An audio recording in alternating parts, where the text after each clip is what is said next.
up, guys? Welcome to WySpike Tutorials. My name is David, and this is how to do the reverse cut.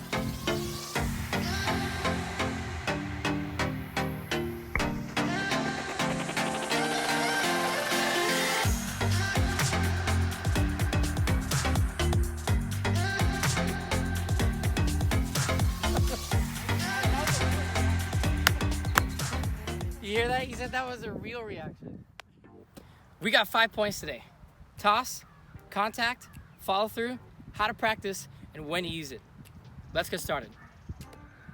So the first point, the toss. When I perform my reverse cut, I take one step out and I toss the ball wide to my side. Now you can toss it straight up, but the closer you toss the ball to your body, the less angle you give yourself to get around the ball. So I find more success when I toss it wider and give myself more angle for that reverse cut.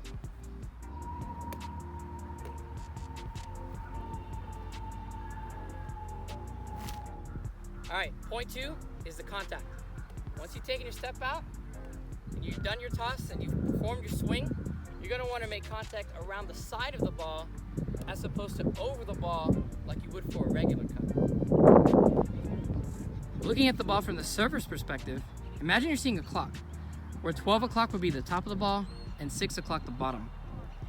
Now the power is generated from the palm, which is made at 3 o'clock, and the guidance or flick is generated from the thumb and index finger, which is made at about 1 or 2 o'clock.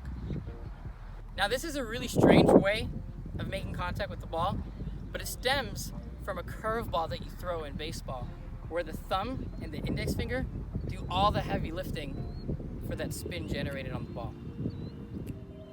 The third point, the follow through. Now this is undoubtedly the most important part of the reverse cut, and that's why it requires the most practice. Now once you made your toss and made your contact, you're gonna start at 3 o'clock, and you're gonna wanna flick your way from 3 o'clock to 6 or 7 o'clock, like so. And this will be the art of throwing the curveball. So while you're doing that flick execution, you're also going to be popping out your shoulder and moving your arm from up, down, and then across your body. So in one fluid motion, it looks something like this. Contact, down, across your body. Now bringing your arm from up to down and across your body is crucial, because when you really use that power generated from your entire shoulder and arm, you give the ball more torque and therefore more spin and angle for your reverse cut, as opposed to if you were just going to use your wrist for that power. And so finally, when you make that movement, you're also going to want to get your hips to give you even more torque to generate as much power as you can.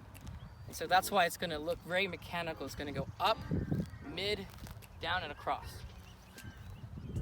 The fourth point, how to practice. Now similar to Preston's how to round net tutorial on a normal cut serve, what up Preston?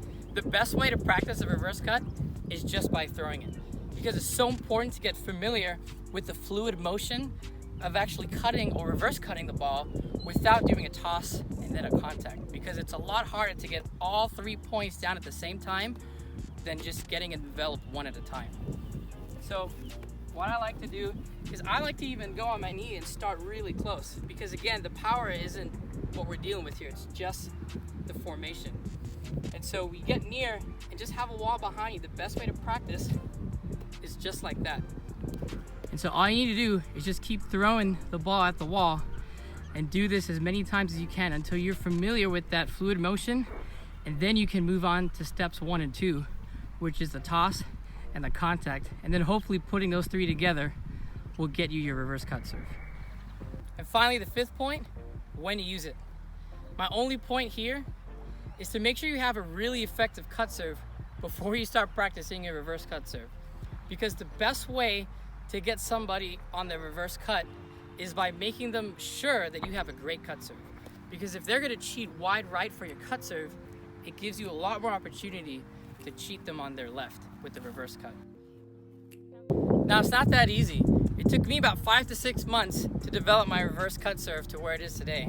But I promise if you start practicing today, you'll probably get it even faster than I did.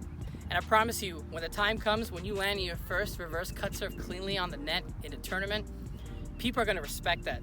Reverse cut surfs are catching fire right now, and all you need is one clean one to keep your receiver guessing throughout the entire series. And that's all you need for a reverse cut surf. Thanks for tuning into this tutorial.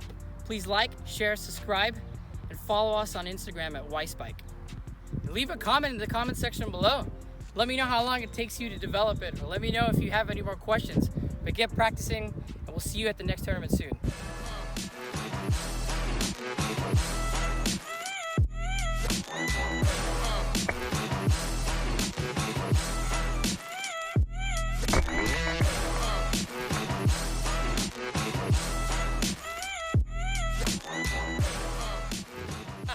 Oh,